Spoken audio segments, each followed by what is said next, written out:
আজকে 2রা এপ্রিল। আজকে থেকে আমরা ত্রিপুরা মধ্যশিক্ষা পর্ষদের খাতার মূল্যায়নের কাজ শুরু হয়ে গেছে।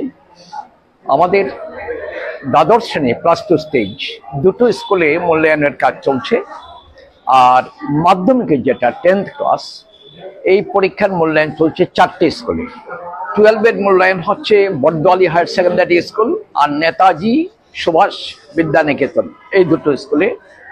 আর মাধ্যমিকের খাতার মূল্যায়ন হচ্ছে Kamini Kumar Smriti higher secondary school, Bojjong girls higher secondary school, Bijoy Kumar girls higher secondary school আর Bani Vidyapith higher secondary school, এই 4টে স্কুলে। সব কাজ ঠিক মতো শুরু হয়ে গেছে। এখন খাতা দেখার কাজ মোটামুটি সবাই শুরু করে দিচ্ছেন। ওদের হেড এক্সামিনার এবং যারা স্ক্রুটিনিয়ার আছেন বা স্ক্রুটিনাইজার এক্সামিনার সবার সাথে মিটিং হয়ে গেছে। বিভিন্ন বিষয় নিয়ে কিভাবে কি করতে হবে আলোচনা হয়েছে।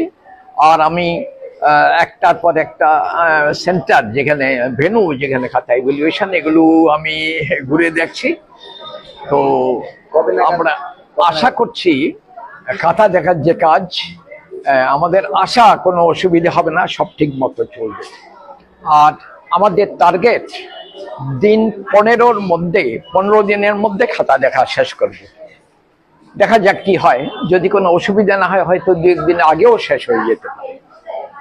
কবে নাগাদ রেজাল্ট প্রকাশিত হবে আনুমানিক? খাতা দেখা শেষ হয়ে গেলে তার পরবর্তী 15 দিনের মধ্যে রেজাল্ট আউট করার চেষ্টা করবো আমরা। সারা রাজ্যের খাতায় কি এই সেন্টারগুলোতে? হ্যাঁ, এই মাধ্যমিকের 4টে সেন্টার আর ওই দ্বাদশের 2টো সেন্টার। ত্রিপুরা মধ্যশিক্ষা পর্ষদের যত শিক্ষা প্রতিষ্ঠান আছে, পরীক্ষা দিয়েছে যারা, প্রত্যেকের খাতা এই সেন্টারগুলোতেই মূল্যায়ন হচ্ছে। মোটামুটি এই মাসের লাস্টের দিকে দেখা যাক, চেষ্টা করছি এই মাসের মধ্যে যদি পারি, না হলে হয়তো নেক্সট মান্থ একটু লাগতে পারে। তো চেষ্টা করবো এই মাসের মধ্যে শেষ করার।